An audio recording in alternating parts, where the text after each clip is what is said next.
Welcome to Noona Ya Business Podcast, episode 46, Love Yourself in Seoul movie review, with your hosts, Becca and Megan. Today we review the movie Love Yourself in Seoul. We discuss the unexpected, the expected, and have a few emotional outbursts. Megan asks the real tough questions, like, should we kiss now? And Becca just wants to know why everyone is sitting down. We also give props to the member who really stole the show, the diamond-encrusted choker. So grab your popcorn and junior mints and let's settle in together. That's what you're in for today on Noona Ya Business. Hey, everybody. Hey, welcome back. We're back. We had a couple weeks off because life has been crazy. We were both in California at different times. Yes. And then we stupidly came back to the Midwest. Which was dumb because tomorrow with the wind chill, it's going to be negative 50 degrees outside. Somebody, I guess on the news, said that the last time it was this cold was like 1982, which is before either of us were born. Yes. Barely. Mm-hmm. But that made me realize that this will be the coldest weather I've ever experienced. And that bums me out. It's freezing. I don't even know how to fathom it. Because, I mean, like, I feel like after you get to, like, negative 20, cold is cold. And it's just going to be brutal no matter what. Yeah. Our friends from up north, is it always this cold where you Seriously, are in the what winter? is this? Somebody also told me that Chicago tomorrow is going to be colder than the Arctic, technically, or feel colder than the Arctic, which seems bad. Not good. Not going to leave. So I hope wherever you're listening, it's warm. Yeah, how dare you? If it's warm where you're listening, how dare you? Feel our pain. All right, quick updates. What are you watching? You guys, I'm watching The Last Empress. I don't remember if I made fun of it on the podcast before or if I just made fun of it on Twitter. But the first episode is so crazy. I wrote it off immediately because it is so not my kind of drama. Oh, it is everybody's kind of drama. It's so ridiculous, Becca. I texted Becca today and was like, you have to watch this show because I have to talk to you about it. It's so nuts. It's so insane. As I'm unemployed right now, you can follow along with my experience on Twitter because it's one of those shows where I feel like I can't do it by myself. So I just tweet to no one what's going on in the show, hoping someone will give me some feedback because it is the craziest show I've ever seen in my life. It takes all the tropes, throws them into a barrel, and just like randomly picks them. It sounds like my kind of drama. It's pretty fun. But the fact that you like it makes me think I won't like it. But when you describe it to me, I'm thinking I might like it. It feels like one of those rare dramas where it's like if you had a Venn diagram of what I like and what you like, there would be overlap here because I think it's like when you reach a certain level of cold, it's just cold. When you reach a certain level of crazy, it's just fun. Right. And I think that's where it is it's just so crazy. I love it.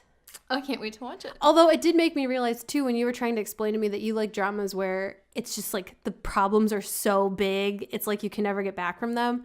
This drama makes me get it. Oh. Does that make sense? Yeah, it does. As opposed to like the little everyday squabbles that I usually like. These are not regular people problems, thank God. I like that. It's insane. I have still trying to get through. Give it up and start The Last Empress. I beg of you. Because this is my first life. I'm not a quitter, guys. And it's not even that I hate the show. I'm just like, something happened. Something happened right now and nothing is happening. However, I did, for fun, go back and start rewatching some of my old favorite shows. So I've been watching a lot of Suspicious Partner, also known as Love and Trouble. Been watching a lot of Strong Woman Do Bong Soon. Mm-hmm. A lot of that. And I forgot how talented Park Hyung-sik is. That's the word I was looking for. Yeah, talented. I think that's the word we were all thinking or of. Smoking Have hot. I actually seen him? Oh, The Heirs is the only thing. I never finished Strong Woman. I forgot he was in The Heirs. Yeah, he played kind of a fun side character. Oh, in he The was Heirs. so fun in that show. Yeah, and one of those characters where you're like, why isn't he a bigger part? He's so hot. I mean, talented. Right, talent. Talented. I'm attracted to the talent. I watched a solid portion of Strong Woman Do Bong Soon, but I didn't finish that one. Oh, the ending is so fun and delightful. And then I also started, and I forgot again just how much I love the show, Behind Your Smile, which is actually a Taiwanese drama with Marcus Chang. Oh, yes. Oh My goodness. This was like an early recommendation in the early days of the podcast from a listener, wasn't it? I believe so. That was like a huge game changer for you. You changed my life. The Marcus Chang I can't discovery. get over it. And it was like, I know I should be going to bed earlier, and I can't. I have to stay up and watch 3 episodes of this in a row, and I've already seen it before. I haven't experienced that in a really long time where I want to just keep watching so badly that I'll just stay up all night. I have been making a solid like 9:30 bedtime like the old lady that I am. But with this one, I was watching, like, binging like crazy, and I got to a point where there was this huge cliffhanger, and Vicky wouldn't load. I don't know if it was my internet or what, but I could not continue, and it was like the universe telling me to stop it. Yeah, I'm Vicky, and I was like, too much content. You're like, you need to go to bed, crazy. Yes. Let's be responsible. All right, what are we listening to? I am right now obsessed with Blackpink, and I think, Megan, are you annoyed with me? Because that's all I talk about. I am not annoyed. Okay, I was always like kind of on the Blackpink train, but I was like, give me a full album. Give me some sort of like giant dump of content, and I don't feel like I'm getting it. I still don't feel like I have it, but oh my gosh, I cannot get enough. My daughters love to dance. We will put their music videos on the big screen, and my daughters will just like go nuts. Even my 2-year-old is just bouncing, and then she gets out all these accessories and just wants to play dress up and like look like the girls on the TV. And I'm not sure if I'm promoting good parenting behavior. I don't know, set like an unrealistic beauty standard for them, but to them, they just see the music and the fashion and they love it. Yeah. So it's so much fun. I'm obsessed with them right now.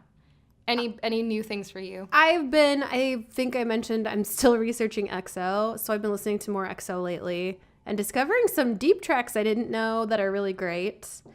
And then, not to sound like a broken record, but BTS. Love Yourself Answer's basically been in my car CD player since it came out, and it hasn't left. You still have a CD player? Oh, I have a tape deck, baby. Oh, man. I can't even plug in my phone without... Can you describe for millennials what a tape deck is? So, imagine your cell phone, right?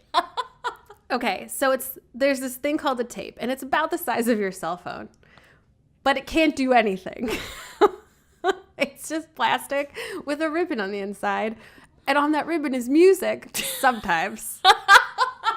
The tape I have is a tape that you put into your CD player, and it has a cord, and you plug the cord attached to the tape into your cell phone, and it makes this horrible clicking noise every 2 or 3 seconds because it's like... because that's the sound the tape makes. It's not ideal. So if you can listen to a CD, it's for the best, which thank God they still make CDs. Right. Yeah. No, girl, I've got a tape deck. I'm from the Middle Ages over here. I love it. Mm-hmm. I'm surprised you're not listening to like Wilson Phillips or something lately. I wish. I wish. All right, so today we are going to talk about, we had the extreme pleasure, because Megan is way too generous, Nope. of going to Love Yourself in Seoul in the movie theaters this weekend. Iowa. In Iowa. Love Yourself in Seoul in Iowa. In Iowa. And guess what, guys? We weren't the only people there. No. Pretty decent crowd. So they had an 11 a.m. showing and a 2 p.m. showing, and when we got there, they had added an 11:30. Because in Iowa, 2 showings, and it wasn't like the big theater. It wasn't those tiny little where they show independent movie theaters. Right. It was a real theater. And it was super fun. So we're going to talk about that today. But to get us started, we had a game request. We did. We had a great listener request. She wanted us to do BTS as types of YouTube videos, which is brilliant. So hopefully we do it justice. We're going to give it a try. Awesome. I will apologize real quick. You might not have noticed. If you hear a lot of background noise, my whole family's home, and they're all downstairs, which is where we podcast, because it's almost negative 50 degrees outside, and so nobody has school or work, and so I can hear them outside. I think they're playing video games, and they're pretty excited about it. They're really hyped because they don't have to go to school tomorrow. I don't blame them. This is a very exciting thing as an adult, let alone as a child. Right. So we're just going to let them live their best life, and we're going to live ours. So let's play this game. You want to go first? Sure. BTS as YouTube channels. So I had that Jin would be an ill-advised tutorial. It's like something that you really should let a professional do, but some weirdo on the internet has done it and videotaped it. So, for example, I've changed parts of my car using YouTube videos. Probably a bad idea. I feel like that's what Jin does, and I'm sure I'm thinking of when he cut his own bangs on video. Mm-hmm. I feel like he would be that guy that's like, you can change your own brakes. That's easy. I'm going to do it in 25 simple steps. And it's like, no, do not try this at home. I had that he would be the hair tutorial guy. Oh, for sure. Yeah, the one who's like, this is how you get a sexy beach curl using a straight iron. And then he puts it in his hair for 20 seconds and his hair burns off his head. And then it's just like another 20 seconds of him in shock, staring at his burned hair. And then another 20 seconds of him just screaming. Just crying. Yes. But thankfully, he never has the foresight to turn the camera off, so we get to all enjoy this together. Yeah, for sure. That is Jin for me. That's perfect. All right, what you got for sugar? I had the viral video /video fails sort of thing. I don't think he'd be in any of them. I think he would have recorded all of them. Mm-hmm. He seems like the kind of person who would be quick enough on his feet to think when something ridiculous was happening, I should probably tape this for the internet. I like that. Yeah. What about you? I had that he would be the Batman dad. Have you guys seen that? I've seen Wookiee Mom or Chewbacca Mom. There's this dad that just wears a Batman mask and he says stupid things into the camera and he's like super rich because his YouTube channel took off. Yes. So he'll like walk up behind his wife with his Batman mask on and be like, "Don't burn the eggs." And she'll be like cooking. It doesn't make any sense and it's I don't know. I don't even know why I think that's Yoongi. I just think it's, and I'm laughing thinking about it. He's kind of hiding himself behind the mask, but still like entertaining us. He pops in just enough to delight us. Yes. Mm-hmm. Yes, absolutely. J-Hope. I had he'd be reaction videos. Either all just such positive reactions, like you give him anything and he's just so hyped about it, or like which he has done before. You make him watch something scary and he just screams a lot. And he just screams. Yeah. Yeah. It's definitely reactions. I love that one. I don't know. Mine's lame. It's kind of obvious. I just had that he's like the dance tutorial guy. I would watch that video. Who's like, let's do a mirror dance practice of BTS Fire. And I'm like, there's no way I will ever learn this. I'm going to just watch because I like the choreography. He's the kind of dance tutorialist who would make you think you could do it. Yes. Because he'd be so positive and encouraging. And then you would actually see yourself doing it and you'd want to die a little bit. Yeah. But you stay subscribed because you still watch. You give him those thumbs up. Yeah, he's good. He's worth it. I might even turn on my notifications for that one. Absolutely. All right, RM. I said he's a TED Talk. Just the TED Talks. All the TED Talks. All the TED Talks. All of them. He's all of the TED Talks. And he's the TED Talks where people at work are like, "Oh, did you listen to that TED Talk?" And you're like, "Yeah, you did not." You admire them and you totally understand it, but you did not listen to it. I don't know why. I had that he would be the slow-mo video of weird things happening. So, like, the bullet going through all the water balloons in slow motion. Kind of informational, but also just, like, very bizarre and destructive. It's just one of those things where it's like, I can't stop watching this. Yes. I have no reason to ever want to watch a glass shatter from being thrown off a building 3 stories in the air. But I'm going to watch it, and you're going to have my full attention the whole time. Throwing a watermelon at a wall, and you're just like, this is beautiful. It's so bizarre. So beautiful. And I find so much meaning in what you're doing. Yeah. How come stuff in slow motion is always just more beautiful? If it's I don't know, because it doesn't seem destructive. I feel like if you recorded me doing anything in slow motion, it would be like when you record a dog trying to catch something in slow motion and it's just like not graceful at all and lots of spit everywhere. Yes. Like terrified looking eyes. You know what's funny? There's a lot of things I do in real life that look like it's being filmed in slow motion because I'm getting old and slow. Yeah, getting out of bed every morning. Running, jogging. Oh, what's that? Trying to put my socks on. Oh, girl. Isn't that why you have kids? Come, children, put my socks on. Jimin. Okay. He would be like a makeup tutorial.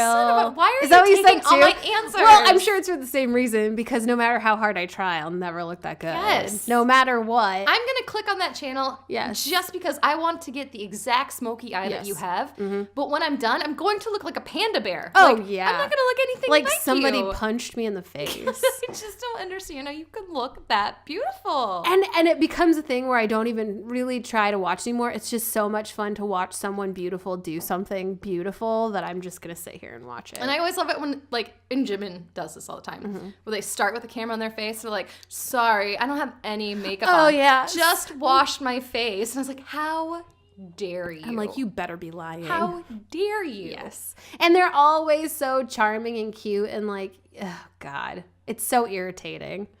But I can't say no. No, I I'm love going it. to watch how you do Yes. the sparkle eye next. I will or do the New Year's Eve look. anything. And then I'll probably watch your crummy hair tutorial on your sexy date night hair. Because I can't stop watching beautiful people do beautiful things. No, it's like me just watching him do all those things while I'm like in bed in sweatpants. Oh, yeah. I'm like eating popcorn got from ice like 2 cream days dripping ago. down my chin. Yeah. It's not Yeah. even fresh. Mm-hmm. Yeah, No. that sounds right. All right, V.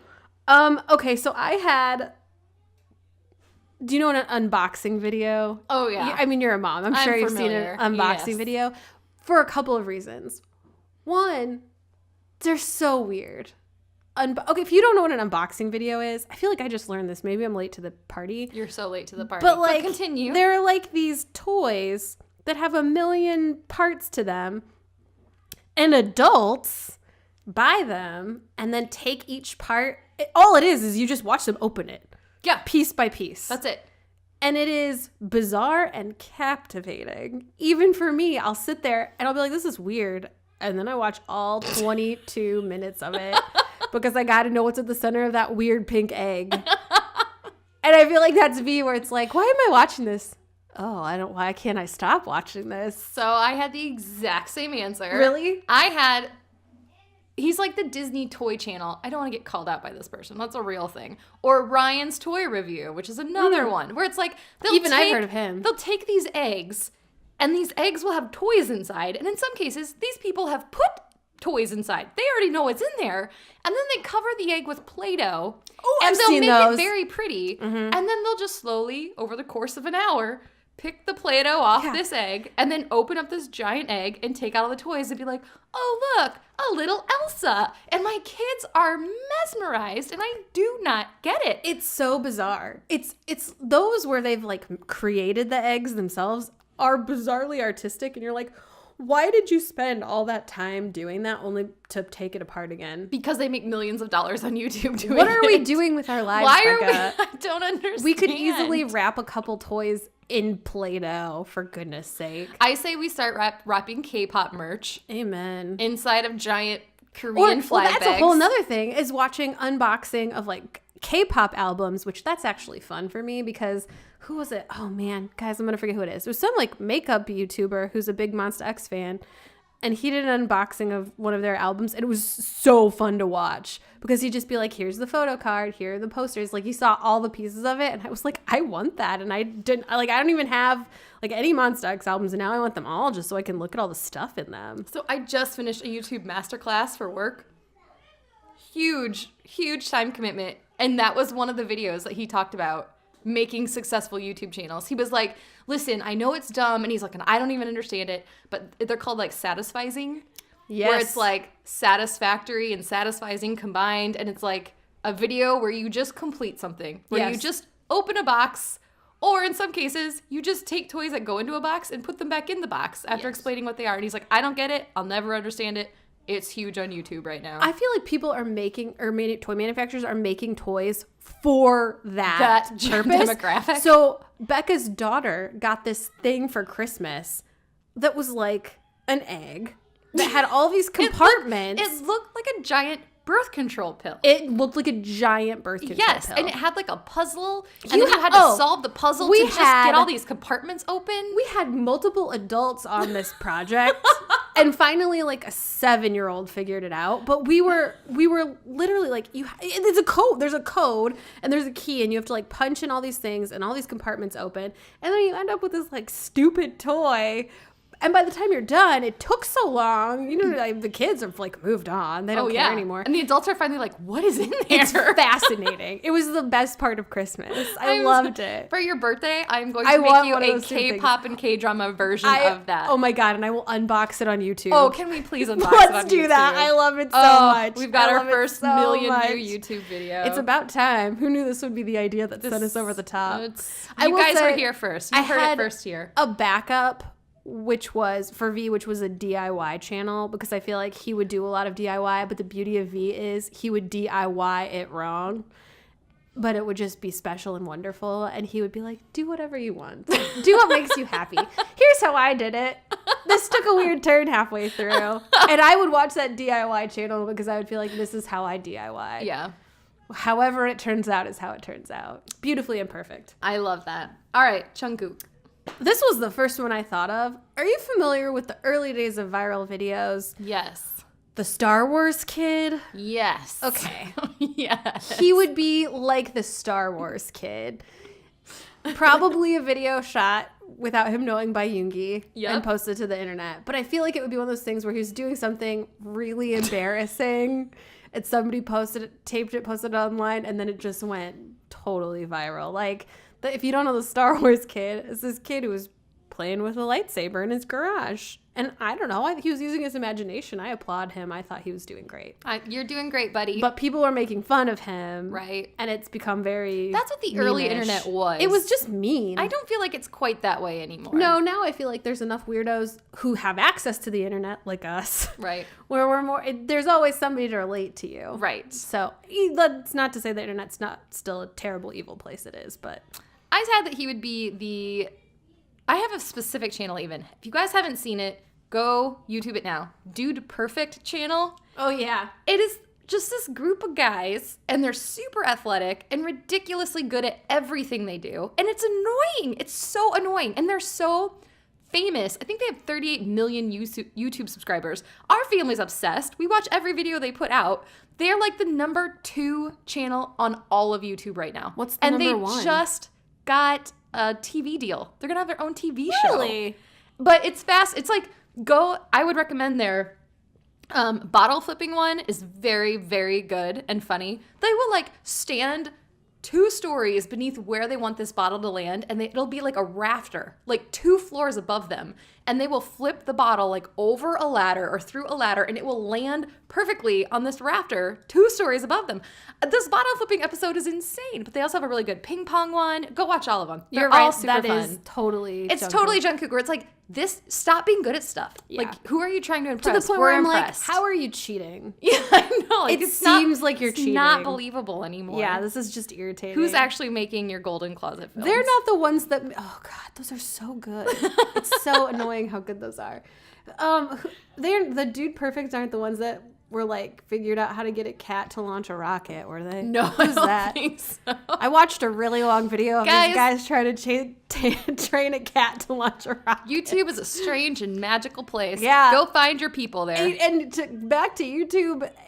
As a good force of good, we wouldn't even be K-pop fans, I don't think, without YouTube. That's where I've discovered all of my K-pop. I love it. Mm-hmm. All right. I hope our listener, I don't even know who requested it, Megan does. Oh yeah, I forgot to ask if I could say her name. So let me know if it's okay for us to say her name, and we can give you a shout out next episode. All right. So let's do this, Megan. Saturday, we got to go to Love Yourself in Seoul. Amazing. Was this a one-day only thing? It was one day only. Megan just called and she's like, hey, the BTS movie is coming to Davenport. And I was like, awesome. I don't know what any of that is or what it means, but let's go. Before Christmas. I don't think I knew what it was either. Somebody was just like, there's another BTS movie and it's going to be in Davenport. We should buy tickets. And I was like, yes, we should. Yeah. No questions asked. So I pulled the ultimate no-no, which is shocking because I hate breaking rules. But I kept taking my phone out during the movie and taking notes. Which is crazy to me because I told Becca I didn't see her take her phone out once. They were just things I did not want to forget. And I really felt like I needed to hash out with you. Yeah, I'm really glad you did. So let's just jump in. I'm ready. Okay. First off, general impressions. Did you have fun? It was great. Tell everybody who doesn't know what it was about, what the film was about. Basically, it was just they did the Love Yourself tour concert in Seoul and they recorded it for the theater. So there were a couple questions I had. Like, it kind of felt like they did this specific night concert to be recorded because it felt very different than the concert we actually saw. So if you've listened to our podcast at all, you know I'm not a person to lie. And if I don't like something, I'm going to say it. Yeah. So I enjoyed the film. Didn't love it. Enjoyed it. It was a lot of fun. Was confused by a few things. So number one, all the fans were seated. Yeah, that was weird. It was in a huge stadium. It was in a huge stadium. It wasn't that Olympic stadium, though. This was an outdoor stadium. I was just confused as to, like, why were they not allowed to stand up? And then throughout certain parts of the concert, especially RM, he would often be like, you guys, stand up. And then they would all stand up. But then, like, the next song would come on and they would all be seated again. I honestly, at first, if I didn't know that it was in Seoul, I would have thought it was, like, a Japan concert. Because I feel like typically all the K-pop videos I watch of concerts in Japan, they're more like a muted crowd. Like they're just a little more reserved than other countries. And I remember Big Bang saying that before too. Like they could never really get a good vibe of their Japan concerts because they weren't as loud and Concert boisterous. etiquette is just different. Yeah, they all love Daesung. Well, who doesn't? Mm-hmm. But yeah, so I just found that weird that everybody was seated. There was also, and this could have just been editing, but there were no VCRs, the videos that they usually play during the concert. They had removed all of those, or like edited those sections out, and then they edited out all of the interaction with the crowd. So we actually compared it to the Big Bang Made tour video, which Becca and I agree, I think, is one of the best concert videos we've ever seen. Rest in peace. Rest in peace. It was a Drama Fever exclusive. It was amazing. So I sorry if you never got to watch it. WB or whoever owns that now. It was exceptionally good. Please give it to Megan for her birthday, which is in like a month. Yes.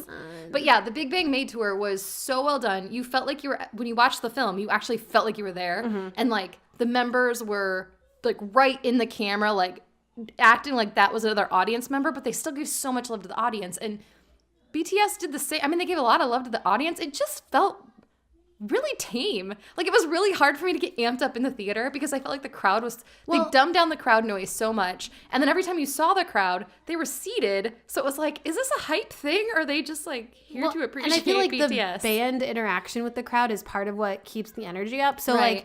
like the Made tour, it had cuts, but nothing was cut. Like there was no like fade out, fade back in 10 minutes later. It was the whole concert. Right. You got to hear the members talk. You got to see the videos in between the songs. It was great. I think editing that stuff out slowed the momentum a lot in between songs. So for me, it felt like it was a very relaxing experience, I will say. Yes. I felt very like, I was grateful that we had the opportunity to sit. I guess I had that thought a couple of times where I'm like, I'm in the middle of Iowa in a movie theater watching my favorite band from Korea perform a stadium show. So I kept thinking like, that's amazing that's happening. But it definitely was not one of those things like the documentary Burn the Stage. That was something where I could be like, oh yes, I enjoyed this and I react to this. This was literally just like BTS performing for 2 hours. Great. Yeah. That's kind of all it was. It's what you and I would normally do. Just hang out in a room and watch 2 hours of BTS on YouTube. It was. But honestly, YouTube videos are more hype than this film. Because in even YouTube videos, the crowd is going crazy and you can feel like, you can kind of see the members like winking. And there was only like 2 or 3 times in the whole film where I was like, oh, that was almost inappropriate how much they were coming for us. Yeah. There were a couple, I feel like there were enough times where we audibly were like, oh, like Jin would do something or Hobie would do something. But I agree, it did. The momentum was just weird, especially at the beginning. Maybe it was because I was a little thrown off that they cut out all the interaction and all the VCRs. I guess that's what I was expecting based on what I've seen in the past.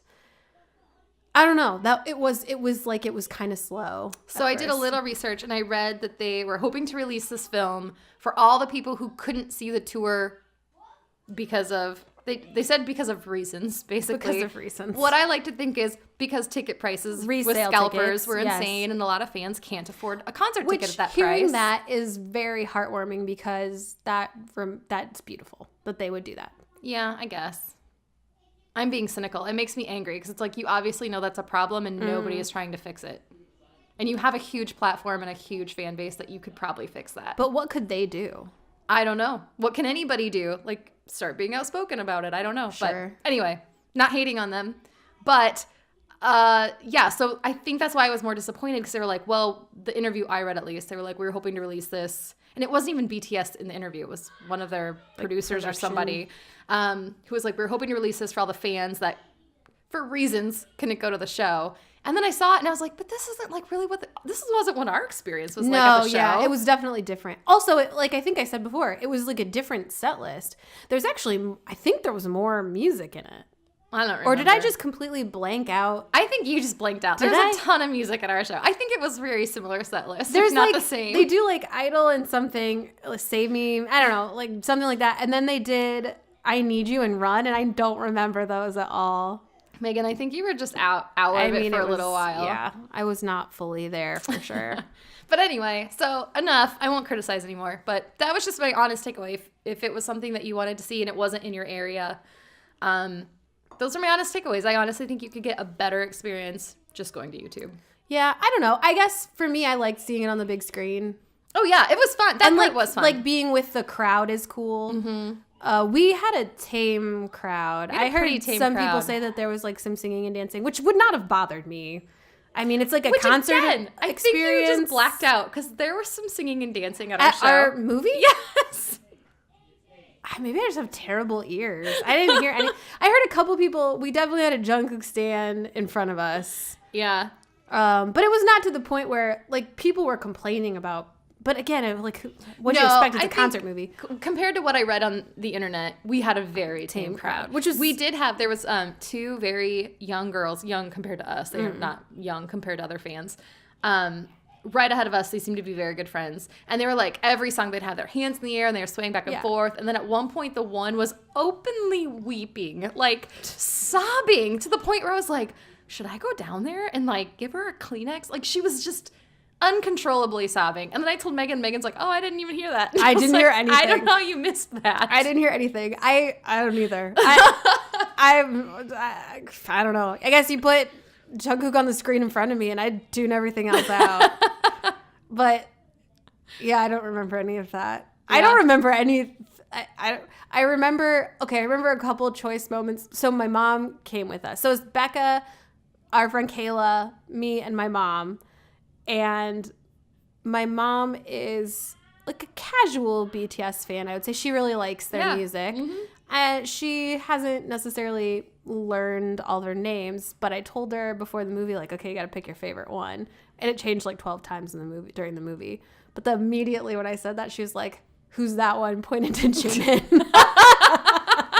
I was like, no, you can't pick him. Everybody picks him. She's like, I like him. He's a good one. And I was like, Marilyn, I like him too. Yeah, everybody likes him. Real original Marilyn. But then I think by the end, RM was her favorite. She picked RM. Well, overall, it was great. I'm sorry. Did I come off too negative? No. I'm sorry. I was just saying my opinion. But that's good. And that's the thing. The performers, the band, the BTS themselves were amazing in this film. I have more issues with the way it was like cut and directed. Even the opening number, there was like this really big moment in the choreography. It's Idol, right? Yeah. And there's this really big move in the choreography where they like bring their hands over their head, they bring them forward, they like slap their hands, and then they all jump in the air. And as soon as their hands all came around, they cut and they skipped the whole clap and spin. It was like they cut a part of the choreography out of the song. Like, it did not match the lyrics. It was bizarre. There were a lot of cuts to like individual members, which, yeah, to me, if you're going to show me a performance, again, if it's the documentary and you're telling me something and using the performance as B-roll, that's fine. Mm-hmm. Like, cut to whoever you want. But this was to show me the performance, and I couldn't see the performance. Right. It was like all our complaints about whatever award show it was a year ago. Oh, yeah. Where they just kept cutting to people, and you couldn't see the choreography at all. Right. And I think part of it, too, is part of the fun of the Big Bang documentary, or not documentary, the concert that we loved, was they would do some crowd shots, like somewhat close-up crowd shots, and it was just so fun to see women and men losing their minds, like just fangirling, fanboying, having the time of their lives, and they didn't really do that in this at all either. It was just like a general stadium shot every few seconds. And until you mentioned it, I hadn't noticed, but you're right. There were no cutaways to individuals. But also, I guess, what are they going to shoot? They had everybody seated the whole performance. Yeah. So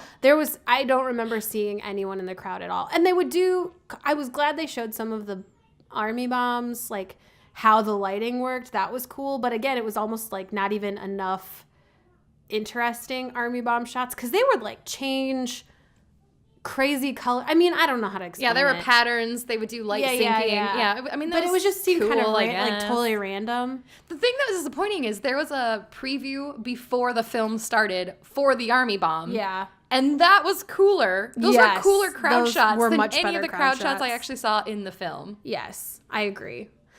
It's so funny. I didn't even notice that, and you're totally right. There was no crowd interaction at all. No, they cut everything out. Because even when the members were interacting with the crowd, the shot of them was so close, they literally could have been smiling at no one. Yeah. I agree that there were things about the directing that I would have done differently personally. Mm-hmm. Just FYI, BTS, when you make next year's video, I clearly make better decisions. Yeah, I don't know. Again, I think the only thing I can really say is that, they were good performances.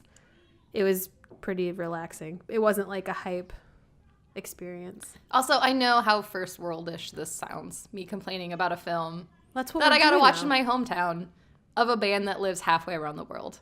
I'm extremely privileged and grateful we got to go. But I just want to give the full overview to people who didn't get to go and wanted to know what it was like. Isn't the whole point of art to be able to critique it? I think so. All right, so let's get into the good stuff. Mm-hmm. All right, here's the notes I took. I'm kind of skipping around because some of the songs, Idol was great. It was great to start it that way. I was more upset about the directing and how they cut out a bunch of weird stuff.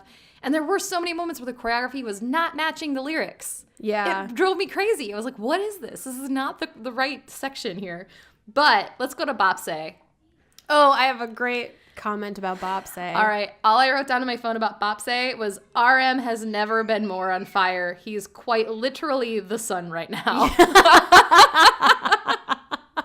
You wrote that in your notes? In my notes in the movie theater. That's amazing. Trying to hide my phone under my little cup thing because I didn't want anybody to kick me out of the theater because I had my phone out. A short backtrack, but I think RM made the biggest splash in general because we talked about it immediately after the film, and then I've also seen people on Twitter freaking out about it. The choker? The choker. Let's talk about the choker. I don't remember that from our concert. No. So in this film, RM comes out wearing this. Well, they're all wearing white for a lot of this show. Yes. Which a ton of white. it was fine.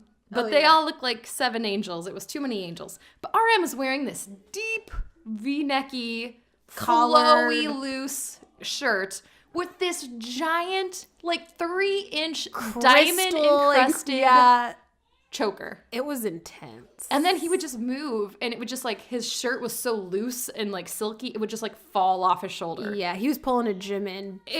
Back clearly they rubbed the wrong member up with the old-fashioned shoulder repellent because his shirt would not stay on his little clavicle, and it was fine. He was. It's funny because also seeing it from a different angle, like a more direct angle, I guess, because we're so close to them when you watch in a movie, as opposed to when you're in the venue during the actual concert. I definitely did try to pay attention to other members, and I came away the same as after the actual concert, feeling like RM and Yoongi were the stars, and V were the ones that really captured my attention, even on film. Mm-hmm. For sure. Bopsay. So what I'm thinking, I actually wrote for Bopsay because I don't think he was wearing that outfit for this song. No, he wasn't. That was during I Need You. Was at the very end. He finishes the song, and the whole performance was great. And it's just, I don't think it was intentional. He alone, everybody's walking away from him, does this insane triple thrust into the camera. Oh, yeah. And the lady next to me, who I met that day, and I like to think we're quite good friends now, she goes, "Oh, knocked me out of my chair." That's amazing. It was, wow. So the Bopsay is part of a medley of some of their older songs. And I remember thinking my mom has mostly only heard the Love Yourself stuff. And so while they were doing the medley during Bopsay, I was worried that maybe she was bored. So I looked over to see how she was reacting, and she had the biggest grin on her face. She was leaned on one arm, just smiling. And I was like, well, clearly she's not bored. It was the best reaction I could have imagined. It was, I don't know what else to say about it. Yeah. It was amazing. All right, what else do you got from the show? I feel like I took up a lot of time there. Well, you took notes because you're smart. I feel like in general, I don't know, this is my problem. I go in and I experience something, and I'm like, I'm going to remember this experience deeply. I'm going to remember how I feel in this moment, and then I leave and I'm like, what did I just do? I don't remember anything about it. But I definitely had moments where I was like watching Singularity performed live is just so cool. Mm-hmm. And I mean, in the movie, I think that dance is amazing. So that really stood out for me. All the solo stuff, it was fun to see it. I think Love is such a great performance. That was the most crowd interaction we got to see, was when RM does Love, but that's because he forces the crowd to sing with him in a good way. Can we also take a moment to appreciate, man, we are going heavy on the RM outfits. He was just really good. His robe I love that. In love. He's wearing this Hugh Hefner-ish silk bathrobe. Blue and white striped. With a huge embroidered rose on the back, and then another one like on his front lapel. It just like accentuates how tall and long he is. Because it's like horizontal stripes. You have to be a certain kind of body type to pull that off, and he pulls it off. It was amazing. Yeah. And I remember that being like a huge part of the actual concert too, where I was just stunned by how good he looked, how like striking he looked in that. And they all like at the end of that song, they all pop up from nowhere and J-Hope, stinking J-Hope comes up because he had to, and he's got the next outfit for RM. Yeah. So he has like this like bedazzled jacket, and he takes RM's robe, and I was like, J-Hope! I was so mad. I could see him coming up with the jacket in his hands, and I was like, you go back down. RM is going to wear this for the rest of the show. Oh, I don't know. I think because you were talking about jackets.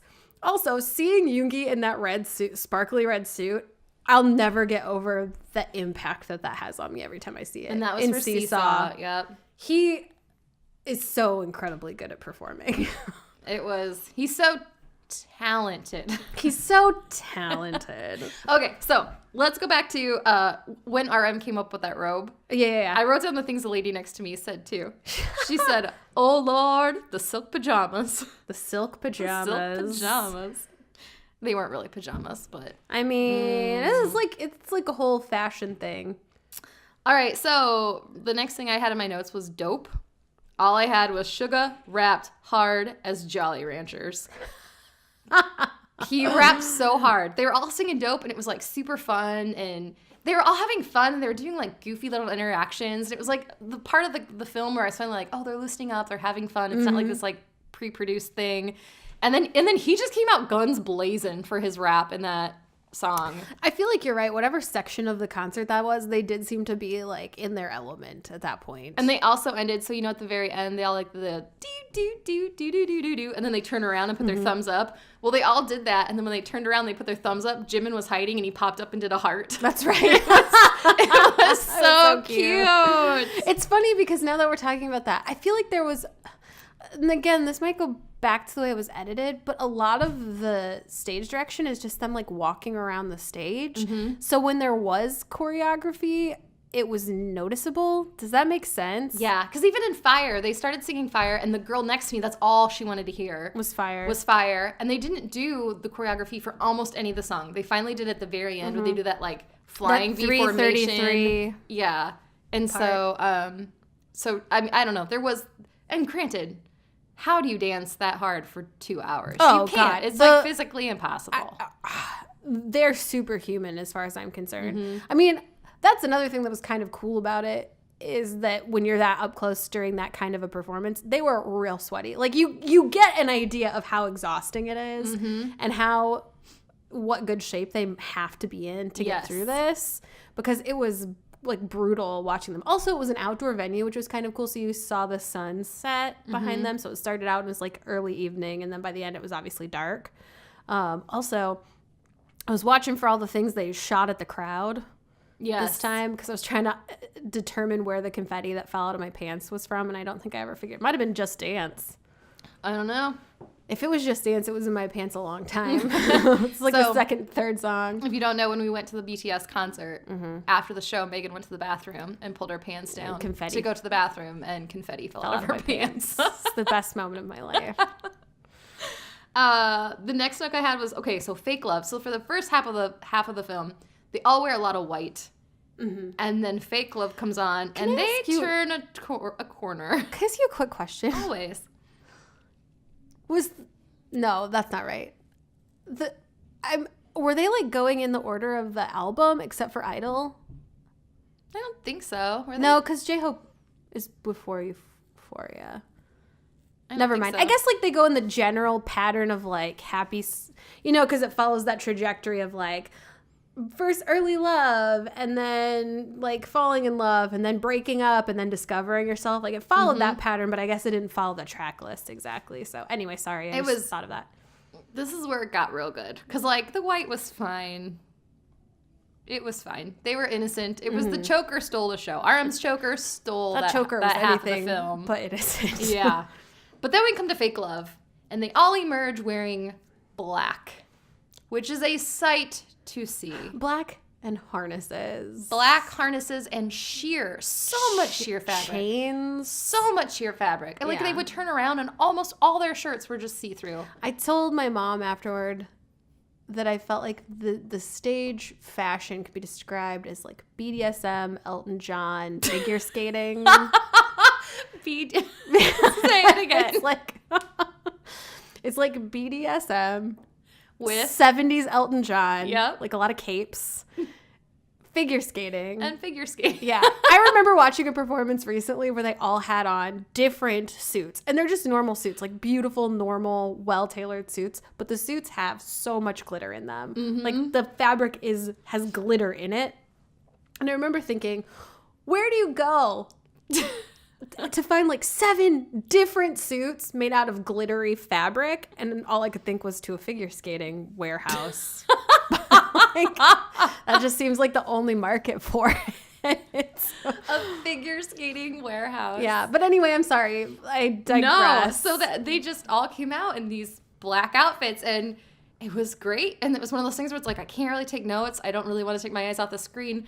But then I had to, because the devil himself, also known as Jin, bolted through the crowd with his blonde hair and in this black suit and his beautiful olivey skin, and it was like a straight up attack. He looked so good. In fake love, I was blown away by Jin. Yes. Blown away. Yeah, he definitely stole the stage in that part. And our friend, Kayla, leaned over to me after the performance, and she goes, how attacked do you feel right now by Jin? The number of curse words that came out of her mouth during that show was so funny, because some like the collar, or sorry, choker. Yes. The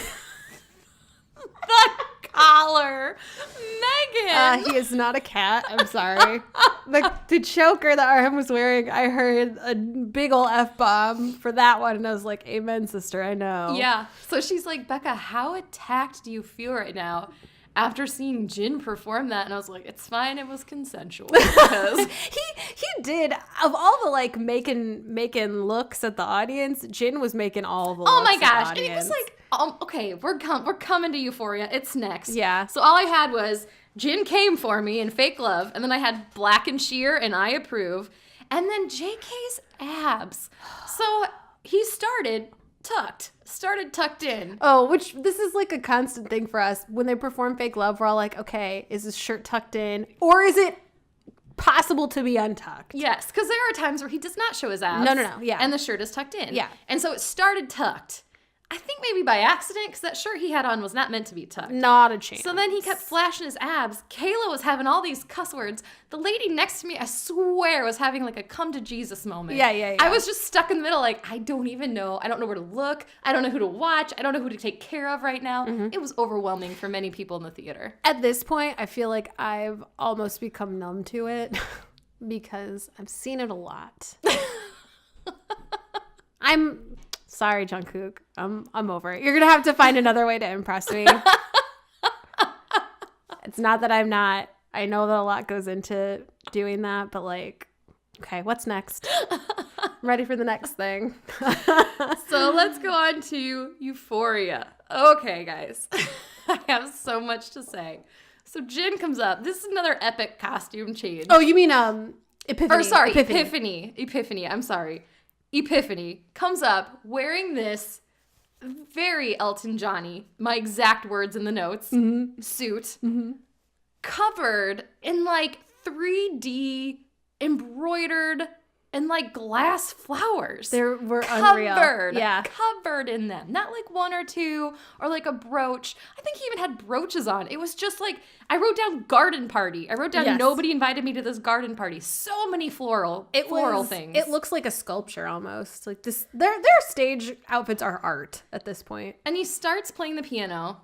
We get it, Jin. Enough. And then he sings, and it's beautiful and stunning and offensive again that anybody is that good at anything in this world.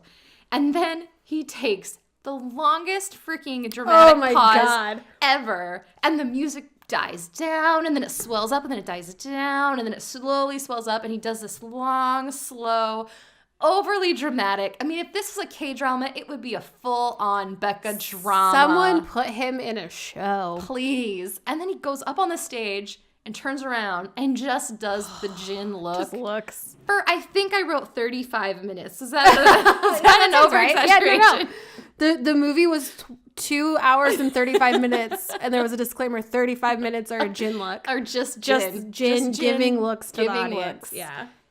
And I don't know. It was great. I'm getting hot just thinking about it. It was very uncomfortable to have somebody not look directly at me. I was just like nervously laughing the whole time, like, he can't see me, right? We're safe from him, right? He can't get us. I couldn't tell if he was trying to like seduce the audience or maybe kill them. That's the thing about Jin. It's like I almost feel like now that I know him so well, I feel like he does the sultry, sexy look and doesn't mean it at all. Like, do you know what I'm saying? Like, now when I see it, I'm like, I know what you're doing. You're doing this because you know it's ridiculous. And you know that we're all sitting here going like, oh my God. And you love it, but you also think it's dumb. That's the thing, is I felt like he felt like it was dumb. Yeah. But it was so long and drawn out. Oh, it was amazing. It was the show because this is my first life. Like, so I was seriously like staring at the film like, move. Yeah. Like, it was like please it was move. like a staring contest where none of us are breathing. We're like awkwardly laughing, then we're all holding our breaths because we're like, oh God, what's gonna happen? And none of us hated it. It wasn't awkward bad. It was awkward like, should we kiss now? It feels like we want to kiss. And that's how I got removed from the theater. Should we kiss now? Is that the name of a drama? Should we kiss now? That would be the drama that Jin stars Starring in. Jin. Should we kiss now? I feel like that's actually the name of the drama. It's going to be. I'm going to look it up. It's going to be.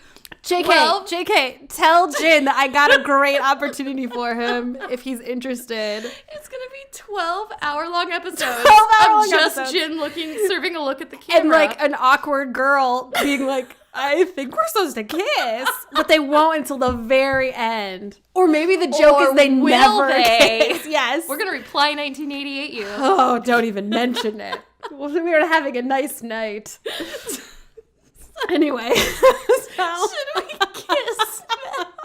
I'm laughing because it's so true. That's exactly how I felt. It's like seductive and mean at the same time. Like very confused. It's just super confusing. It's like being in a play with your high school crush where you have to kiss. Yes. So he gives you the look, but behind it, you're like, he doesn't really want to kiss me. Oh my God. When I was in grade school, sorry guys, story time. When I was in grade school, The Lion King came out. And we did a choral concert for the whole school where we sang Can You Feel the Love Tonight?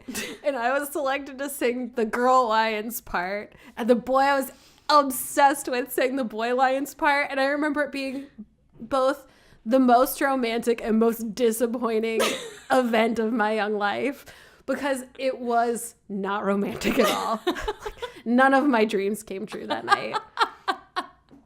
I don't even know if we ever spoke again. And that's what it is for Jin. That's what Where it's like you're always in the moment and you're like, Yes. this should be romantic, Yes. but there's so many people watching us, and then the second the cameras go off, he's gone. He doesn't care. Where you also know that Jin he'll serve looks to anybody. He's not, you feel like it's just for you. Special. No, it's not for you. It's for everyone. He does not pick you at all. It's like Sungri picking women to go in the hot tub with him. It's just You random. just have to be a woman, and Like- you get in the hot tub with Sungri. And so he convinces you for a hot second with one of those looks that like, he's only looking at me. And you're like, oh wait, no, he cannot see me. This isn't real. It was so great. It seriously was one of the highlights of the Definitely show. a highlight. Followed quickly by Truth Untold, which was the next song. And I admit, I have dogged on this song previously. It's a different situation when it's being performed live. Is that how it is? So It's Megan, slightly better. and I'm doing air quotes, doesn't like I've never said I Truth don't like it. Untold. I just said it wasn't my favorite song. It's a quote-unquote skip song for I would her. say that the best thing about it is that when it's over, 134340 starts. All right. So Megan doesn't normally care for the song. It's not my first choice. However, last year, when Spotify gave her list of her most played songs, her number one song was Truth Untold. Maybe I like to hurt myself. Also, I was watching her the whole time. You bee. And she did not take her eyes off the screen once. I did not. For the Truth Untold. Also, can we talk about those outfits? Okay, so this is where I'm going. Yeah. So Jin was the garden, and he served us a look. Then Jimin, Jungkook, and V come out, all wearing not identical, but very similar. The same family. They look like somebody. Like it looks like you decided to go rolling into a flower garden, and you just stood up, and all the flowers stuck to your body. And suddenly it was Victorian England. Yes. A lot of silks and drapey. Jungkook is literally wearing the puffy shirt from Seinfeld. Yes, he is. He was the only one without flowers attached to his body. He just looked, white and black. And V, I think I told you this when we went to get lunch afterward. He looked like one of those, 70s paintings of, those little clowns that have, he did. They're, little sad clown paintings. Yeah. But it's because he has that, frilly collar. And that's what it made me think of. I mean, they're adorable and sad little sweet So let me say, babies. the vocals were insane. It was really good. Especially after, because you're seriously coming off this moment of I think Jin and I are married now. Yeah, well, I don't know what just happened, but my life has changed forever. And then all of a sudden you're like, oh my gosh, his friends are cute too. I've made a huge mistake. I committed too soon. Mistake. And so they sing and it's great. And then of course they get on this platform and it rises in the air. And I don't know how they shot this. I will give the production crew props on shooting this. They made it look like they got 7 stories in the air. Yeah. When in reality it's probably a story. It seemed so high in the air. And all I wrote was, the phoenix are rising at the garden party. Because it was like a second coming. It was very reverent. The whole thing, and this was the same experience when we saw the concert live. It's just no one's breathing through that whole song. No. Oh, and that was the other thing. In our theater, so there were girls, the girls ahead of us were that were openly sobbing at one point. At the movie theater. In the movie theater, yes.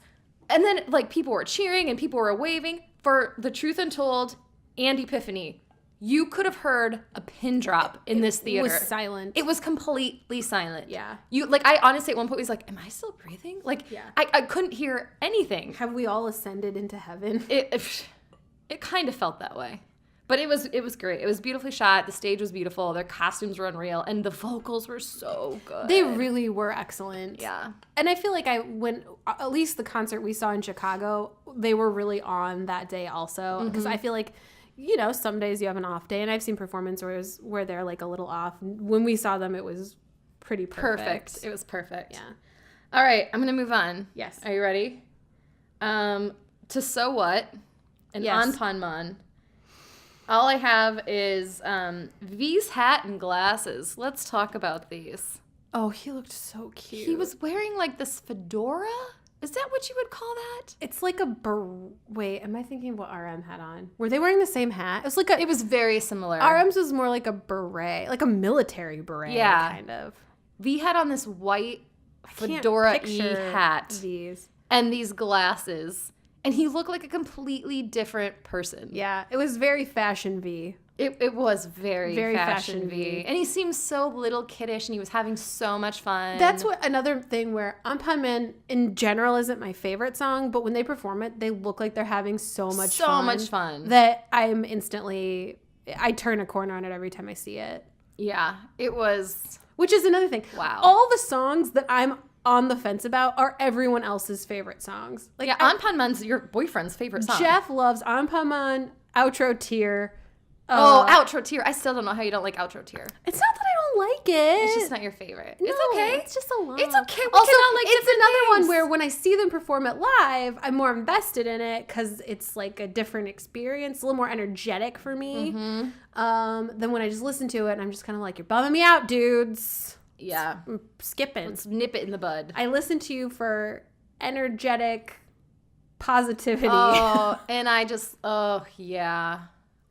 Yeah. What just Dramatic. crossed your mind? Dramatic Becca. It's like my kind of shows versus your kind of shows. I know. I love like Truth Untold. I love the songs where it's like, we just broke up and he's torn up about it. Like those are the songs I want to hear. Literally the only thing I need for a song to be my favorite song is for Yoongi to have a conversation with someone in the middle of it. Like yes, all my please. favorite songs are the ones where in the middle, suddenly Yoongi's either on the phone or like just like, yeah, I'm into this. 134340, he does it, and Embarrassed, which is my other favorite one. He's like on a phone call. You're like, do you want me to come back later? We can finish this later. Sorry, I didn't. I didn't. Yeah, the AirPod. I didn't know. In my head, I'm like, should we kiss? And then you're like, oh, you weren't talking to me. You were talking Oh my to gosh, me. I'm so sorry. You would not believe how often this happens to me. So also for Anpanman, I had Jimin's thrust. So there are two good notable thrusts in the show. RM's was knock you unconscious. His was aggressive. And Jimin's was like a come up behind you and hit you over the head. I was like, Jimin, that's not even part of the choreography. Where did that come from? I hate to say this, but I don't remember it. Guess I gotta watch the movie again. It was one of those moments where it was just Jimin being like, hey guys, I'm still here. He's like that toddler who's like, hey, I'm still here. I'm gonna do something sexy. Hey, pay attention to me. Pay attention to me. We are. Love me. None of us can get enough of you. Stop trying to get more of our attention. I know exactly what character he would be in The Last Empress. That's all I'll say. There is a character that does just that constantly. And then I had Jin is left hanging. Do you remember Jin went up for a high five? And I don't remember who it was. They walked right by him. They saw it. They intentionally saw it and dissed Jin. I mean, I'm going to guess it was Jungkook because that just seems like something I want to say it was either Jungkook or Jimin, but I can't remember which one. Usually Jimin's the one that gets denied. Like sat there, and then I think he either like high-fived himself. Something happened where then but he left his hand up. He wasn't going to deny that he got denied. That's the beauty of BTS. When they know they're going to look silly, they just exaggerate it. So it's like you reclaim the silliness. Yes. You're like, I dictate my own level of ridiculousness. That's all I had. Those were all my notes from the show. Do you think would you say there was like one performance specifically that stood out to you as your favorite? Honestly, it was probably Epiphany. Yeah. I'm going to feel bad saying this. If I had to rank every member, if somebody had a gun to my head, it was like rank every member of BTS, I might have Jin at the bottom. In general? I think so. Kara, don't hate me. But like if you ranked like your faves. If I had to rank, my favorite member from most favorite to least favorite, he'd probably be at the bottom. And it's not even that I don't like Jin. It's just, I don't know. That's the thing. Is like, there is no bottom. We love them all. Yeah. It's just that there's a certain hierarchy in my heart. I think it just blew me away when I saw him perform it. Because even at our show, I remember thinking, wow, that was an amazing performance. But live, like, I was just so thrilled to be seeing Yoongi and Jimin in my face that it was like, it was hard to look at other members. But I think that's what I did appreciate about this film is that even though we saw them live, we saw this show live, I saw things in this film that I did not catch when we were in person. I would say that I had the same experience with Epiphany where he would maybe rank a little higher on my list in general, but I don't remember being as blown away by Epiphany in real life as I was watching this recording. Yeah. Because it was just from a totally new perspective. It was my takeaway performance. It was probably by far my favorite solo performance of the show. What was I definitely vividly remember having this thought halfway through. It must have been during Epiphany where I was like, wow, he's so sexy and confident and like beautiful and fascinating. And it's so different from his real life personality that I feel like being Jin must just be a whole thing.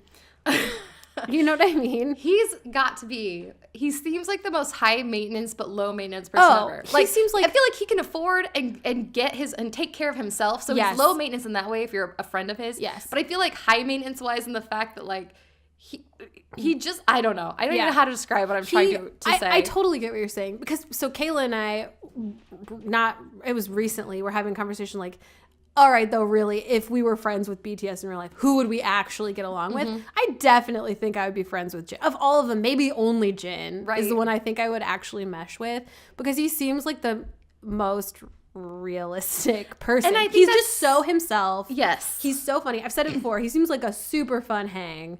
Like, he just seems like he knows who he is. Uh-huh. And And that would make him so approachable. And I mean, even though he's beautiful and unapproachable, he's just so funny and great and goofy. I love hot people that embrace their own silliness. Right. And There's I think nothing part better than that. of the appeal now for me after seeing Jin, especially that whole like awkward, are we gonna kiss moment? we gonna kiss where it's like, that's so not Jin. I feel like that's so not the real Jin. Absolutely. That all I'm thinking is, this is just the life he's been given, the life he's worked for. And he's just like, this is ridiculous. And I'm just going to do it really well. I feel like I'm just embracing it. Of all of them. And maybe it's again because he's closest to our age and we've experienced this on some level, obviously not in the same context, where it's just like, to be his age and to still be doing this, you have to think sometimes he's like, what is this? Oh, yeah. This is the weirdest like, job I think ever. he's so in tune to be like, this has gotten out of hand. He's got to be realistic about it in a way that maybe the other ones aren't always. Quite. Yeah. Because I think when you're 22, it's like, of course people are screaming for me. I'm an invincible, gorgeous 22-year-old. Well, I think that's what they want you to think they think. But I think deep down, a lot of them are like, we don't deserve or this. Or maybe it's even like, because they started younger, it's easier for it to be like, this is the norm. This is normal. Like, this is weird. And I get that, but it's my normal. And for Jin, it's like he got all the way almost all the way through college and then started doing this. And it's like, this isn't normal. This is normal. Bizarre. I knew a completely different existence in a mature adult capacity. And now it's like, also he wasn't a musician before. Like Yoongi and RM, like this was all they ever wanted to do. And J-Hope even, like he wasn't even really a performer. He was going to like acting school, but what's that? Right. I mean, so I don't know. I definitely came away with it reinforced that if I could hang out with any of them, I want to hang out with Jin. It was something else. Yeah. So I have one final fun thing to share, not about the movie, but still about BTS. Yes. This morning, your boyfriend sent me a message. I legitimately thought you were talking about Jungkook. Oh, sorry. I thought this was going to be a Jungkook story. And it then was I realized about Jin. No, it was my real boyfriend, Jin. My actual boyfriend. So your actual boyfriend, Jeff. Okay, yeah. Sent me a message with Jimin in that leather jacket that he's so obsessed with. So Jeff and Megan went to go see Burn the Stage in the theaters. Wait, was it called Burn the Stage? In the theaters? Yes. Yeah. Burn the Stage. And when they left, Jeff said to Megan, it was the funniest thing because we were processing the movie and we're kind of driving home and it's quiet, it's snowing, we're having a nice time, and then I don't know where Jeff goes, so are we going to talk about Jimin in that leather jacket? That's just cracking up. So, and Jeff is obsessed with Jimin. Oh, in this leather jacket. And Jimin in this leather jacket. Yeah. So he sent me a picture of Jimin in that leather jacket. And he said, forget snatching wigs, snatch that effing jacket from him and give the rest of mankind a chance to look good. Hashtag not fair. Hashtag still obsessed. He can't deal with it. He can't deal with Jimin in this leather jacket. I've got to find a screenshot of the moment that it happened in the documentary because he seriously, it's like he, when it happened originally, it's like he couldn't wait to talk about it and also wasn't sure if he should ever talk about it. It was one of those things where it's like, I'm going to bring up this awkward thing, but we have to get it out there. So when he started talking, it almost felt like the nervous energy almost felt like, are we in a fight or something? But he was like, are we going to talk about Jim in this leather jacket? And it's like, or like I've been hiding it from him. It's like, listen, baby, that's BTS life. What can I say? It's your own fault if you're not in. And now he's so far in, that poor guy. He never knew. He never knew what would happen. So I have nothing else to say, so we can wrap it up. A few fun notes for our listeners out there. Number one, Megan got the coolest thing the other day. A fan wrote a fanfic about Megan and Jungkook and how he secretly listens to our podcast. And it was like the cutest and the funniest email. It was the cutest little story. Was the best. I read it first. So happy. I texted Megan. I was like, you need to check your email right now. Somebody wrote a fanfic about Jungkook listening to our podcast. If you're familiar with fan fiction ratings, it was rated F for fluff. Which is it was so fluffy and sweet and I loved it so much. It made me, I'm not kidding, I was like beaming. Because let's be honest, people, I had imagined this exact same scenario so many times in my head. Continue to, but to see it written down made it feel like it might happen. The secret style. I'm putting it into the universe. It was wonderful. It was so cute. So for that listener, thank you so much. It was such a fun little treat to get. My own personal fan fictions are usually rated S. For super good? For solidly fine.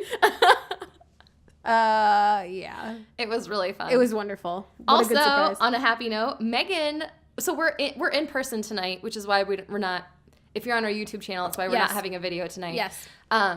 Because we just wanted to chat and not have to set up all that equipment. And usually when we record, I either don't, like video record in here, I either don't sit close enough to the mic because I'm distracted by the video, or I'm like completely out of the frame. I can't do two things at once. It's one or the other. But Megan and I also were asked to be a guest on somebody else's podcast. It was awesome. A few days ago. So I don't want to give away any details though, because I think their episode is coming out after this will post. Okay, so we will keep you guys updated, but it's really fun. Stay tuned. We had a great time. It was super fun. And let me just say, podcasters are just as cool in person. Mm-hmm.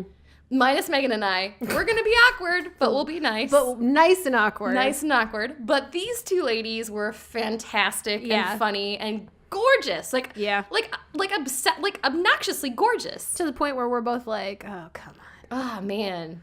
We Just don't have a couple of trolls. We don't have a fighting chance in this niche on the internet. That's why we should stick with the audio and forget the video. Although we had a lovely listener send us a message telling us we were cute, so that was nice. That was lovely. Yeah. So anyway, wherever you are this week, I hope it's warm. I hope BTS or Big Bang or GOT7 or 17 or Icon or Winner or EXO or whoever you love is overflowing your speakers. Keeping you warm if you're stuck in this polar vortex. Yeah, and that's actually a good segue because I had a question. Because it is freaking freezing. Horrible. And I cannot get through because this is my first live. Girl. Please, anybody listening, send us, tweet at us, email us, Instagram us, Facebook us, your favorite steamy scenes ever from a K-drama. We will be posting this on all of our social media networks. I want to know. Give me something that's going to keep me warm these next few days. It's so freaking cold here. My mind is a blank. Oh, I've got some. I'm instantly going to, what was the show? Temperature of Love. Oh, yeah. Ooh. That was some good We have that treasure map on our YouTube channel if you want to check that out. I've time-coded all of the sexy scenes from that one. Amazing. But yeah, anybody else? Just any super romantic... warm scenes. We need them. Warm. And if you're watching The Last Empress, we're looking for hot, talented people. It's the newest thing. Hot talented. Yeah, talented is the new black. Is that a thing? Like people invent words all the time now. Like hybrid words. Why don't we invent some? You just did. How talented. Oh, How talented. Actually, and I forgot to get into it. A friend of ours, Gretchen, I have to give her credit for it, came up with a term, fanemy. Yes. Where you're like hate watching something. And I've used it multiple times since she introduced it to me. So there's another great word. Fanemy. Fanemy. Copyrighted by Gretchen. Yes. You want to hear a great one my husband created? Yes. And this is totally Reply 1988 for me. Anticippointment. Oh. Where you anticipate something so much and it's nothing but a big fat disappointment. That's like the story of my life. Disappointment. That's my story. If you're watching The Last Empress, please guys, I can't go through this alone. Please talk to me on Twitter about it because I'm literally live tweeting it because I need help. All right, Megan. Take us out of here. Today was Let's super see if I can fun. remember all the things. You can find us on Twitter, Facebook, YouTube at Noona Ya Business. You can email us, Becca at NoonaYaBusiness.com, Megan at NoonaYaBusiness.com. You can access this podcast on Stitcher, iTunes, Google Play, Spotify, Podbean, maybe another one. I think that's all the things. I think I did it. We're on Instagram. It's at Instagram. At Noona Ya Business Podcast. Yes. And I might be redoing our Instagram page because I have to for an Instagram social media marketing class I'm taking. So look for it. It should look amazing. If for some reason you go to our page and it's not accessible, it's because Becca's making it beautiful. Yeah. It'll only be not accessible for like an hour. It'll be fine. Yeah. Don't worry, we're not going anywhere. And then everybody go and instantly like everything I did because I worked really hard on it. I spent will. way too much time on it. I will. It looks really cool. She showed me like a mock-up of it. It was beautiful. So, oh, thank you. yeah, all those are the things that I say. Oh, also check out our sponsor, whoarted.com, who-arted, ARTED.com. Yeah. Did I say YouTube? Go to YouTube. Go to YouTube, where it's just youtube.com/Noona Ya Business. It's basically, if you search Noona Ya, it's the only thing that pops up. Yeah. If you just Google us, too, or... We're you there. know what we like to do in our have a website, house? NoonaYaBusiness.com. We need to just come up with a pre-recorded outro so we don't have to, like, guess every time. I feel like that's the fun part, isn't it? Is listeners at home can start playing games about whether or not we remember to tell you all this Becca stuff. and Megan are going to remember all the things. I would guess no most of the time to be safe. So, yeah, I think that is everything. All she wrote. I was going to say one more fun side note. If in our house, so if you Google Noona Ya Business, you'll find us. Mm-hmm. But I was going to say you could also Yahoo us. Yahoo. Yahoo. In our house, my husband likes to keep Google honest. So sometimes he'll go to Google and type in Yahoo just to make sure the playing field is level. I deeply appreciate that about Greg. I thought it was pretty funny. That's wonderful. I'm trying to look up really fast what episode this is. I don't even know. This is 45. Yeah. Oh, gosh, guys. Anyway. God, do you want to hear a joke about potassium? Yes. Okay. That's the only joke I know. You want to hear a joke about paper? Yes. It's terrible. Terrible. Get it? It's a play on words. I get it. Did I vamp long enough to You did. figure So, out? you guys, whether this is your first episode or your 46th episode. Wowzer. We're almost 50. Oh, you look great. You look great. Well, my I did tell your friend. son I was 91 years old today. And then she says, do I look good for my age? And he goes, And I said, that's right. That sounds right. Thank you for joining us today on Noona Ya Business. We hope you have a great, warm week. And we will talk to you guys all next time.